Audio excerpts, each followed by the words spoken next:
journalistes particulièrement présents, je tiens à vous saluer. J'ai souhaité faire une conférence de presse avec un certain nombre d'amis qui m'avaient accompagné dans le Donbass. Mon souci, lorsque j'avais été dans cette région, avait été de promouvoir la paix. On peut se demander pourquoi je me préoccupe plus particulièrement de la paix et particulièrement également de l'unité avec la Russie. Comme beaucoup le savent, j'ai été un des premiers combattants contre le système bolchevique. J'ai rassemblé, avant la chute du mur, ici même à Strasbourg, les différents opposants, les forums démocratiques. J'ai été élu en 1990 avec la présence du président de la République d'Hongrie, avec le représentant de Valéza, avec le représentant de Havel, avec 300 révolutionnaires qui ont participé à la chute du mur. J'ai été élu président du Forum démocratique européen. Et ce combat, le pape Jean-Paul II m'avait toujours dit « il faut l'unité de l'Europe ». Il faut l'unité de l'Europe avec la Russie. C'est également ce que, à l'époque, Gorbatchev avait mis en avant, et c'est également dans cette perspective-là qu'on avait dit à la fois à Gorbatchev, et j'ai comme témoin Mazowiecki qui me l'avait dit à l'époque, qu'il n'y aurait pas d'élargissement de l'OTAN et qu'on essaierait effectivement d'associer la Russie au processus de l'Europe unie dans une perspective aussi d'unité eurasienne. Dès 1995, quand je m'étais rendu en Ukraine, j'avais eu à ce moment-là une entrevue avec le président de la République et déjà on me parlait d'un plan pour couper l'Ukraine en deux. Qu'il fallait opposer les régions liées, entre autres, au catholicisme à l'orthodoxie. Et qu'il fallait opposer la partie occidentale et la partie orientale. Et je voyais bien qu'il y a au sein même de l'Ukraine, effectivement, ces disparités. Mais ces disparités, pour l'Alsacien que je suis, sont aussi une chance. C'est vrai que l'Alsacien, il est à la fois allemand et il est aussi germain, et il est aussi français, il a choisi la France. Et que c'est dans ces disparités qu'il y a les fractures de guerre. Mais il y a aussi dans ces disparités les germes de l'unité et de la paix. Et donc, je pensais qu'il était absolument fondamental de poursuivre le projet de l'Europe, de l'unité et de la paix. Et pour cela, il fallait d'abord accepter que ce qui se passe à l'Est, avec des élections, on peut toujours discuter de la légitimité de ces élections, mais il fallait reconnaître que nous avions des interlocuteurs, parce que si ces interlocuteurs n'étaient pas des interlocuteurs, c'est la guerre à outrance. C'est la lutte contre les terroristes. Et donc, nous sommes dans un processus de guerre. Et c'est pour cela que je suis allé, que j'ai accepté de soutenir le processus démocratique. Nous voulons supporter Minsk II. Ces accords sont absolument positifs pour la paix. Je trouve absolument extraordinaire qu'une fois de plus, on a trouvé la France et l'Allemagne pour la paix. Et en cela, je retrouve le projet européen fondateur. Mais je dois dire aussi que, malheureusement, l'Europe aujourd'hui, se préparent à la guerre. Et plus particulièrement les institutions européennes, et plus particulièrement notre Commission des Affaires étrangères. Par une vision sectaire, unilatérale, faite de mensonges répétés qui doivent devenir des vérités, sur la situation en Ukraine, et plus particulièrement sur leur analyse sur la Russie. On avait entendu une invasion de troupes. Alors ça veut dire que le président Hollande ment, puisque lui dit qu'il n'y a pas des centaines de chars, comme on dit, qu'il ne les a pas vus, et comme je ne les ai pas vus. Ça veut dire aussi que nos services de renseignement sont mal renseignés. Et je me suis d'ailleurs renseigné comment fonctionnent les services de renseignement européens, en discutant avec un certain nombre d'amis. Et je comprends l'erreur, comment elle se propage, comment la manipulation se fait. Et donc, je pense qu'il faut avoir une vision objective des choses. Il faut reconnaître qu'aujourd'hui, il y a la volonté des Américains, par l'OTAN, de vouloir étendre leur zone d'influence dans une coupure de l'Europe en deux, pour pouvoir maintenir une domination occidentale et pour pouvoir, derrière l'OTAN, en fin de compte économique, faire une OTAN, l'OTAN politique, faire une OTAN économique avec le TTIP. L'Ukraine est instrumentalisée. Mes amis de l'Ukraine, à l'Est ou à l'Ouest, parce que j'ai des amis à l'Ouest, sont instrumentalisés au profit de puissances étrangères, au profit d'une puissance étrangère qui refuse en fin de compte qu'il puisse y avoir l'unité européenne pour la paix. Le combattant que je suis, le combattant que j'ai été dans l'Est pour faire justement la démocratie dans l'Est, pour la poursuivre en Russie, ne peut pas accepter cette vision des choses. Alors, je dois vous dire aussi que je suis déçu. Je suis déçu parce que nous partîmes avec le soutien du PPE, avec le soutien du Parti socialiste, avec le soutien de Verts, avec le soutien du Parti communiste, et puis on se retrouve tout seul. Et j'ai les SMS et j'ai les mails qui montrent ce besoin que nous avions de nous rassembler pour l'unité et la paix, de nous rassembler pour soutenir les accords de Minsk.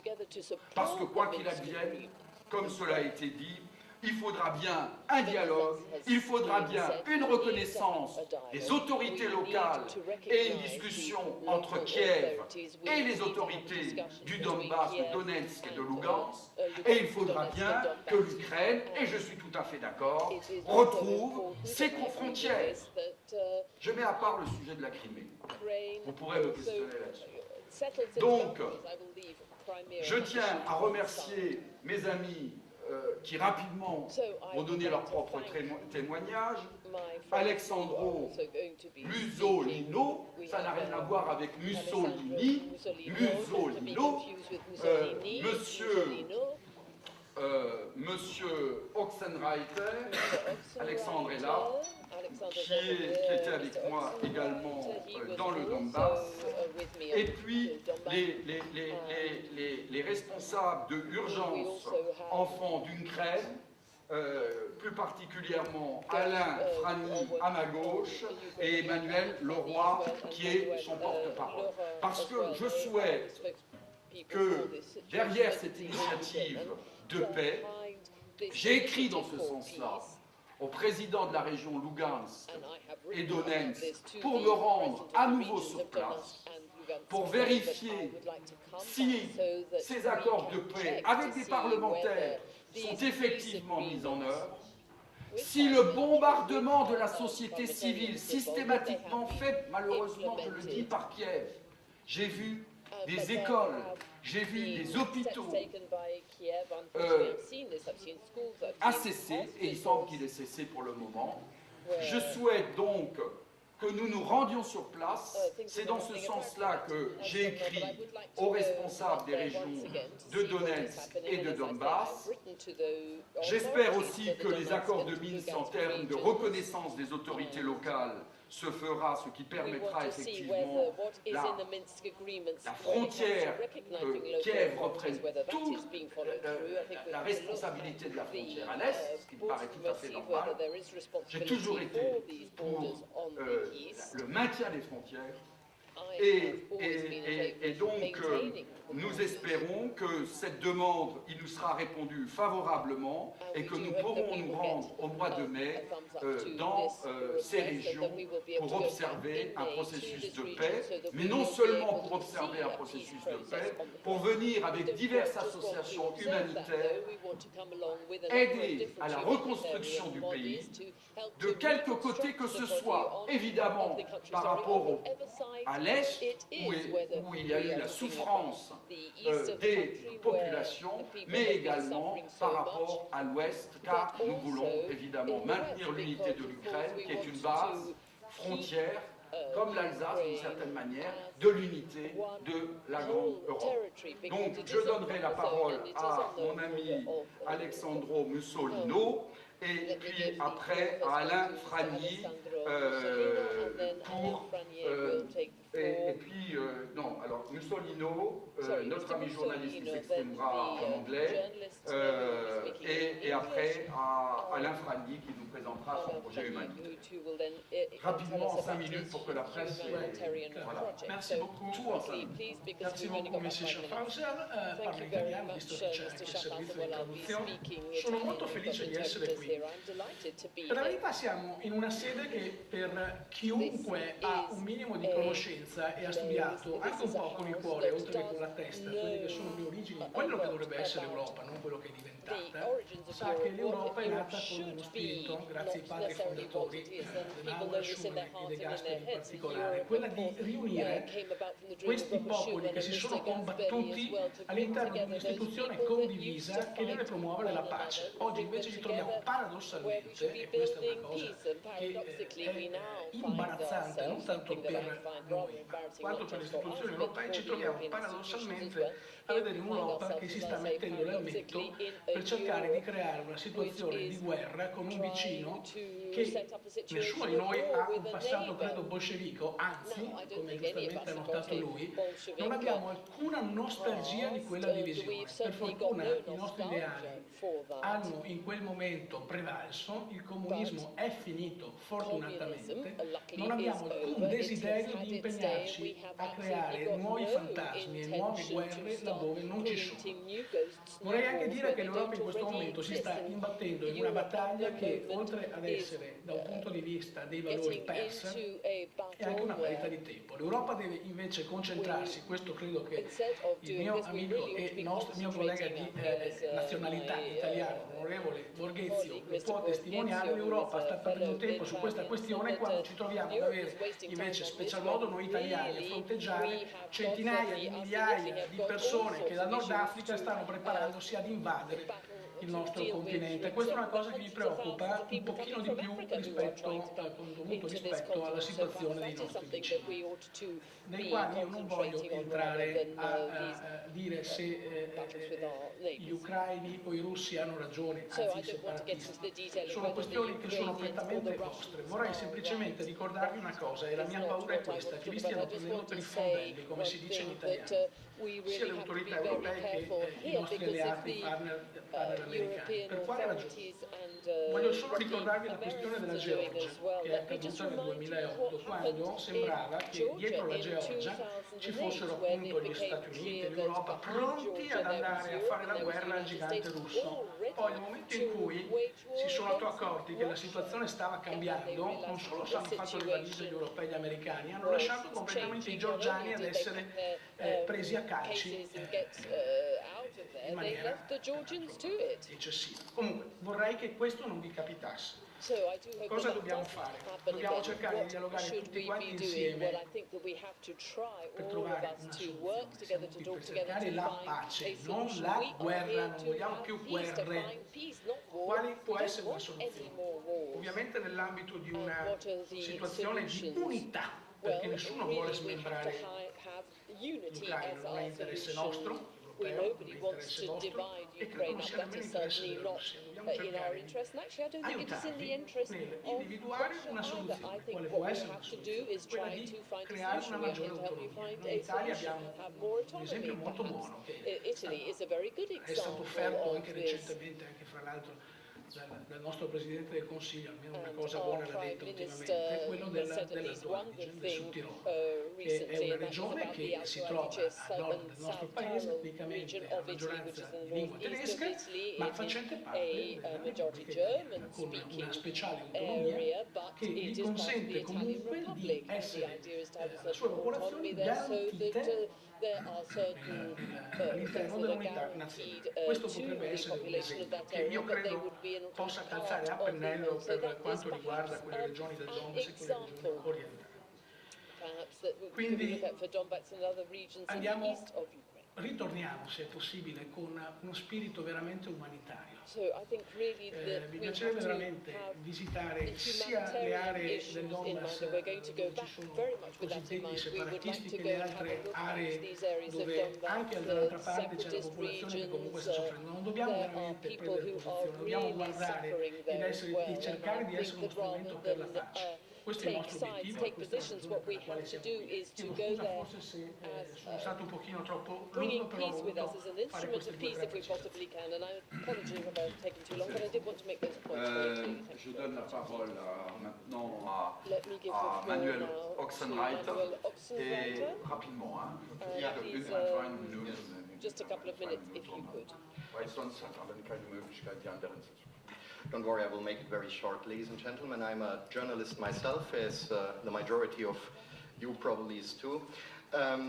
I am working since many years, especially in war conflicts and in geopolitical conflicts, and I learned that you have to go there yourself and to see how the things go on with your own eyes instead of simply reading the mainstream media. Very often journalists are not going there themselves, and very often they are not witnessing with their own eyes what is happening there. I was in Donbass in November last year together with my friends here on the stage, and what I saw was terrible. It was really, really terrible. I can compare it with the war ground of Syria, where I have been many times within the 4 years. I saw bombarded schools, I saw bombarded civilian buildings, I saw suffering civilians, I spoke to countless people.